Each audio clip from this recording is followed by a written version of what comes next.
Bonsoir, merci d'être au rendez-vous pour passer en revue les principales informations de ce jour.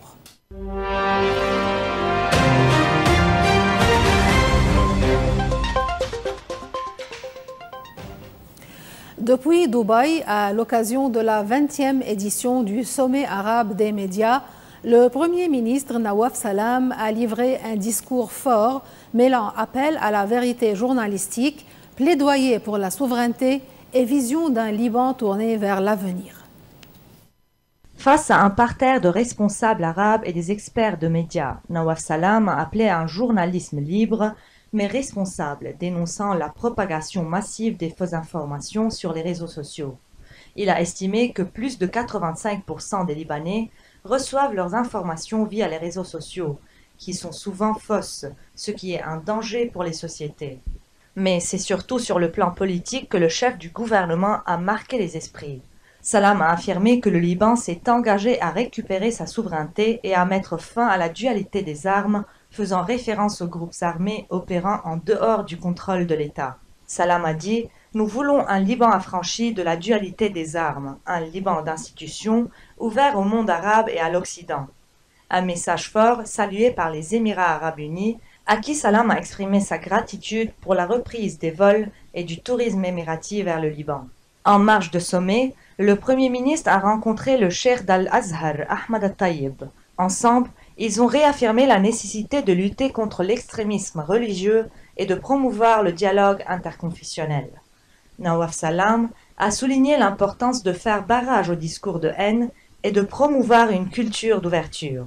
Sur le plan technologique, Nawaf Salam a aussi esquissé une vision numérique du Liban, e-government, intelligence artificielle et lutte contre la corruption. Nous avons lancé une transformation numérique de l'administration, inspirée par l'expérience émirati, a-t-il dit. Une intervention politique, sociale et technologique dans un Liban en mutation. Un événement important pour les médias francophones s'est tenu à Beyrouth. L'Union de la presse francophone Liban, UPF Liban, a officiellement vu le jour lors d'une table ronde organisée à l'Université Saint-Joseph en partenariat avec l'Organisation internationale de la francophonie. Sous le thème « Désinformation et démocratie, défis et solutions », journalistes, experts et représentants d'organisations ont échangé sur les enjeux de la désinformation dans les sociétés modernes, notamment dans les contextes libanais, arabophones et anglophones. La désinformation est une menace directe à la démocratie. Il est crucial d'y répondre avec rigueur et transparence. 2 tables rondes ont rythmé cette rencontre. La première était centrée sur les responsabilités des médias face à la désinformation. La seconde, intitulée « Désinformation et fragilité démocratique », a mis l'accent sur les conséquences systématiques de la désinformation. Ces échanges montrent à quel point la coopération francophone peut être un rempart contre les dérives de l'information. La désinformation peut être bien grave parce qu'elle ne menace pas uniquement l'information. L'information, en menaçant l'information, elle menace la réalité qui est dans la mentalité collective des gens, elle menace leur prise de décision et elle menace tout ce qui va arriver dans la société. Donc sa gravité est énorme, elle menace la citoyenneté, elle menace la démocratie. Moi, j'allais jusqu'à dire qu'elle menace l'humanité. Maintenant, concernant l'utilité des outils, ils sont de plus en plus efficaces, j'en suis certaine, et il y a encore beaucoup plus à faire. Mais on est déjà sur la bonne voie. Il y a des chercheurs qui travaillent efficacement, avec beaucoup de sérieux, sur l'élaboration de ces outils. Il faut les utiliser. La désinformation est d'habitude utilisée pour déplacer le blâme sur des politiques mauvaises, pour aller vers le racisme ou la xénophobie, etc. Quand elle est pratiquée sur un long terme, elle affecte toute une génération dans la consommation des nouvelles. L'événement a aussi mis en lumière des initiatives concrètes soutenues par l'OIF. Outils technologiques d'aide à la vérification, sensibilisation du public et accompagnement de projets locaux comme la loi Legal Checking. Comme n'importe quel outil, elle peut être utilisée à bon escient comme à mauvais escient. On connaît tous les risques de l'IA dans la génération de contenu fake. Elle peut être utilisée aussi pour vérifier ces fake news, qu'elles soient des images ou bien qu'elles soient des propos politiques ou médiatiques. En lançant officiellement l'UPF Liban, Ses membres affirment leur volonté de bâtir un espace d'échange et de formation autour d'un journalisme éthique, ancré dans les valeurs de la francophonie. À travers cette initiative, le Liban renforce sa place au sein du réseau francophone des médias avec un objectif clair, faire barrage à la désinformation au service de la démocratie. Une rencontre a réuni les anciens étudiants libanais lors de la 3e édition de l'Alumni Day à l'ambassade de France. Il s'agit d'une initiative mondiale pour valoriser les diplômés de l'enseignement supérieur français. L'événement vise à mettre en avant le parcours des anciens étudiants formés en France et à renforcer les liens entre eux. Laurence Cossard, attachée de coopération universitaire et scientifique à l'ambassade de France, a exprimé son désir de voir ces Libanais partager leur expertise.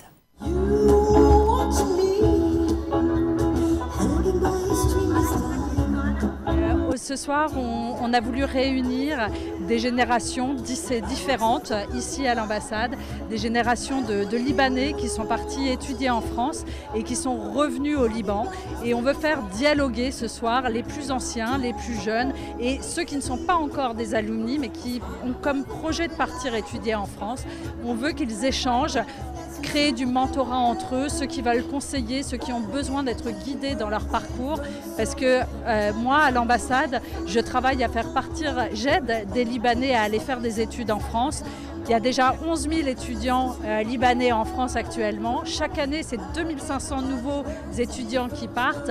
Mais nous, ce qu'on veut, c'est qu'ils reviennent avec cette notion de circularité, qu'ils reviennent au Liban et qui participent, comme nous l'a dit Salim Médé ce soir pendant la conférence, qui participent à construire l'avenir du Liban parce que c'est très, très, très important. Et c'est ça que veut réussir à faire la France dans ce rôle de facilitateur. Et c'est en travaillant ce réseau et avec cette mise en contact qu'on va réussir à atteindre cet objectif et convaincre les plus jeunes de revenir au Liban pour créer leur avenir. Les alumni ont un rôle passerelle, c'est pour ça qu'on a fait un des ateliers sur ce thème-là. C'est aussi parce qu'ils partagent le lien linguistique, la francophonie, mais aussi la francophilie. Ils ont connu la même culture à un moment dans un système d'enseignement supérieur d'excellence en France. Ils partagent ce lien et en rentrant au Liban, ce lien qu'ils partagent va être une force pour eux, un atout pour réussir leur carrière professionnelle ici au Liban. Le trilinguisme, c'est ça qui fait la différence. C'est grâce aux Français, en plus de l'anglais et de l'arabe, qui vont pouvoir se distinguer et avoir une force particulière sur le marché de l'emploi.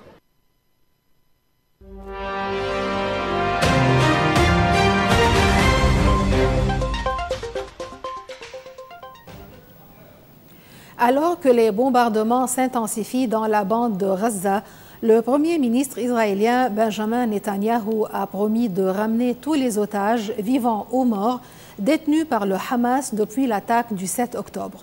Une déclaration solennelle dans un contexte d'escalade militaire et d'effondrement humanitaire.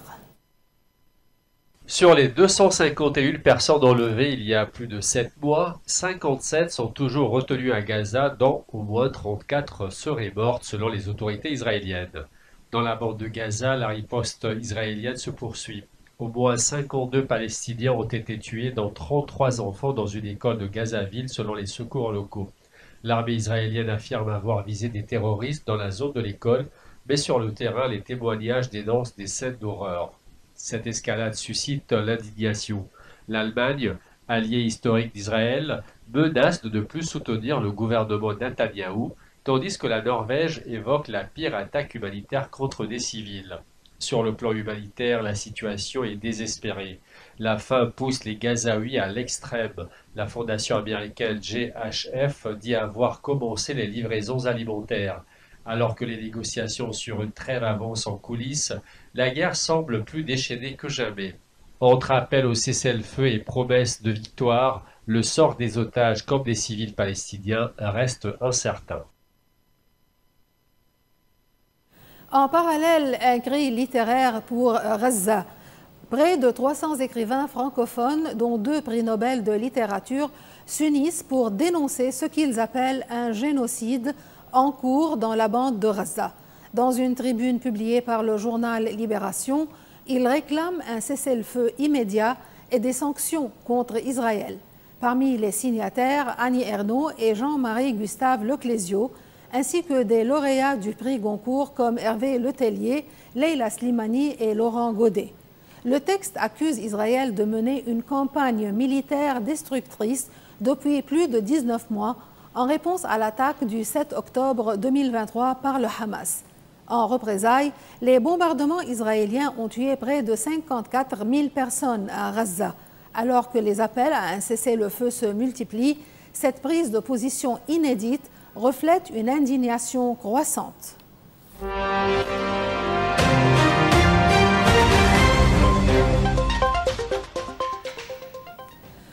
Un pain vieux de 5000 ans, retrouvé par des archéologues en Anatolie centrale, est désormais reproduit dans une boulangerie municipale. À Eskişehir, dans le centre de la Turquie, cette découverte exceptionnelle relie histoire, agriculture durable et patrimoine culinaire. C'est sur le site de Kulu-Oba, à 35 km d'Eskişehir, que ce pain rond et plat de 12 cm a été découvert, carbonisé et enfoui sous une maison de l'âge du bronze datant de 3300 ans avant Jésus-Christ. Murat Türk-Teki, archéologue, affirme que c'est le pain le plus ancien levé et cuit et jamais mis au jour dans une fuille. Il a été préservé parce qu'il a brûlé et qu'il a été enterré. Les analyses révèlent un pain à base de blé amidonnier, une variété ancienne, aujourd'hui disparue en Turquie, ainsi que des lentilles. Une feuille végétale aurait servi de levain. Denise Sari, archéologue aussi, déclare que Kulu-Oba était une cité active, commerçante, organisée. Ce pain pourrait avoir joué un rôle rituel. La découverte a ému jusqu'à la mairie. Alice Oulous, le maire d'Eskişehir, a décidé de reproduire ce pain avec des ingrédients proches. Du blé kavilka, une variété ancestrale, du boulgour et des lentilles. Commercialisé à prix modique dans les boulangeries municipales, le pain de Kulu-Oba rencontre un succès immédiat. Une cliente se hâte d'en acheter. J'ai couru pour en acheter avant qu'il n'y en ait plus. Je suis curieuse de goûter à un pain vieux de 5000 ans. Dans une région frappée par la sécheresse, ce pain ressuscité rappelle que l'avenir de l'alimentation pourrait bien se trouver dans le passé. Alors que les tensions géopolitiques s'intensifient en Arctique, les éleveurs de rennes du nord de la Finlande subissent de plein fouet les conséquences de la militarisation croissante de la région. Bruit, déplacements, perturbations, leur mode de vie ancestral est aujourd'hui menacé.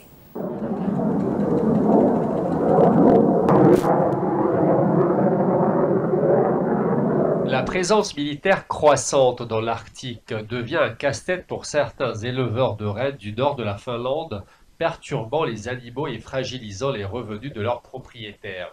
De nombreux habitants vivant à proximité du champ de tir de Rovajärvi, le plus grand champ de tir d'artillerie d'Europe occidentale, affirment que l'intensification des activités perturbe leur capacité à exercer leur activité professionnelle. Les activités de l'OTAN et des troupes internationales présentes sur place perturbent les rennes, explique Riikka Poropoudas, éleveuse de rennes. La Finlande a mis fin à des décennies de non-alignement militaire en rejoignant l'OTAN en 2023 en réponse à l'invasion de l'Ukraine par la Russie. Entre impératifs de sécurité et traditions ancestrales, les habitants du Grand Nord demandent aujourd'hui que leur voix soit entendue. Sur ce, nous terminons ce journal. Merci pour votre attention. Bonsoir.